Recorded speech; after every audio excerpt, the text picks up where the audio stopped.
2025년 5월 지금 기독교의 주요 흐름들을 한번 같이 짚어볼까 합니다. 네. 국내외 뉴스 기사나 보고서를 보니까 정말 다양한 변화들이 있더라고요. 네, 맞아요. 저도 보면서 야, 이거 흥미롭다 싶었는데요. 서구 Z세대 이야기부터 해서 한국 교회의 디지털 전환, 또 평신도 역할 문제, 그리고 글로벌 리더십 변화까지 정말 다각적인 것 같아요. 그렇죠. 가장 먼저 딱 눈에 들어오는 게 그 미국이랑 유럽 Z세대 남성들. 이분들의 신앙 참여가 늘고 있다는 거였어요. 아, 그 자료요? 네네. 뭐 엑시오스나 RNS 보도를 보면 팬데믹 꽂히면서 주간 예배 참석률이 밀레니얼이나 X세대보다 오히려 높고 예수님에 대한 헌신도 이것도 2019년보다 한 15%포인트 올랐다고 하네요. 그게 사실 수년간 그 세대별 종교성이 계속 감소 추세였잖아요. 맞아요. 그걸 뒤집는 거라 좀 놀랍죠. 이게 왜 이런 걸까요? 글쎄요, 뭐 여러 이유가 있겠지만, 팬데믹 이후에 어떤 사회적인 불안정함, 이런 거나 기존 가치관에 대한 회의 같은 게 좀 커지면서 네. 젊은 세대가 정신적인 어떤 안정감이나 공동체 소속감, 이런 걸 찾는 경향이 아닐까 싶어요.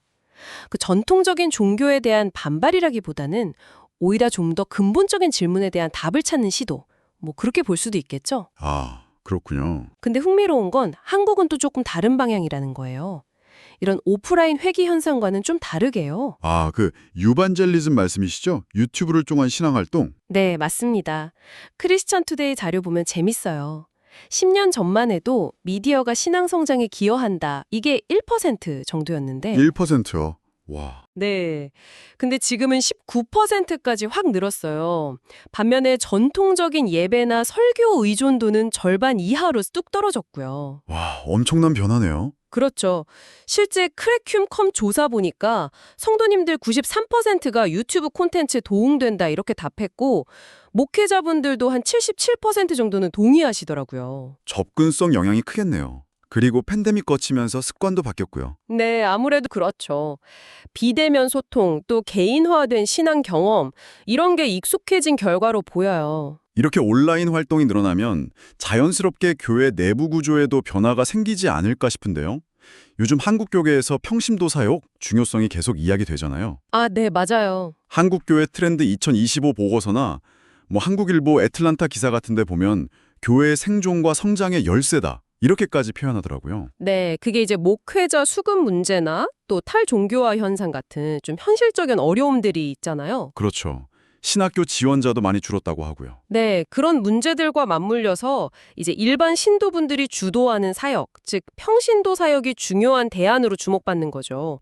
평신도 중심 소그룹을 활성화한다거나 전문 사역 훈련을 한다거나 또 미디어 제작에 참여한다거나 아, 정말 다양한 시도들이 있네요. 네, 단순히 좀 부족한 부분을 메우는 걸 넘어서서 아예 신앙 공동체의 참여 구조 자체를 바꾸는 그런 흐름으로도 볼 수 있을 것 같아요. 평신도 역할 증대, 이것과 함께 또 하나 보이는 흐름이 그 멘탈 케어에 대한 관심 같아요. 교회가 영적인 공간일 뿐 아니라 좀 마음 돌봄, 이런 역할까지 한다는 거죠. 맞아요. 요즘 워낙 경쟁 심하고 불안정하고 또 고립감도 많이 느끼잖아요, 현대인들이. 네, 스트레스가 많죠. 그러다 보니 교회가 이런 걸 좀 해소해주는 정신건강 공동체로서의 기능을 강화하는 추세예요.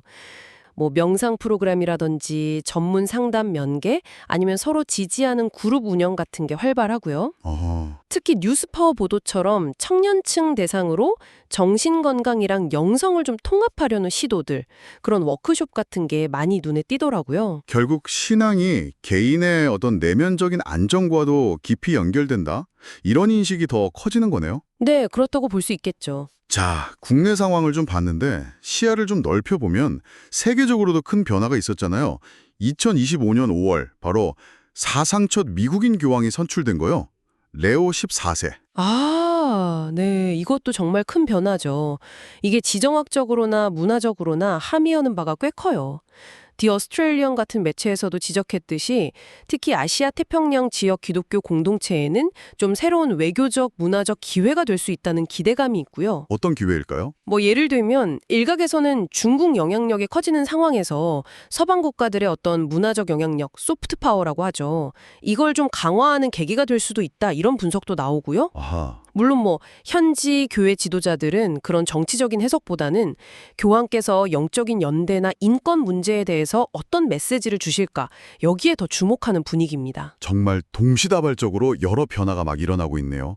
서구 Z세대는 다시 신앙으로 돌아오는 움직임이 있고 한국 교회는 디지털화되고 평신도 역할이 커지고 또 정신건강 이슈도 부각되고 거기에 가톨릭 리더십까지 바뀌고 이걸 다 관통하는 어떤 핵심 같은 게 있을까요? 결국은 시대 변화에 대한 반응인 것 같아요. 기술이 발전하고 사회 구조가 바뀌고 또 국제 정세도 계속 변화하잖아요. 네. 이런 급변하는 환경 속에서 신앙 공동체가 어떻게든 적응하고 또 새로운 역할을 찾으려는 그런 노력으로 보입니다.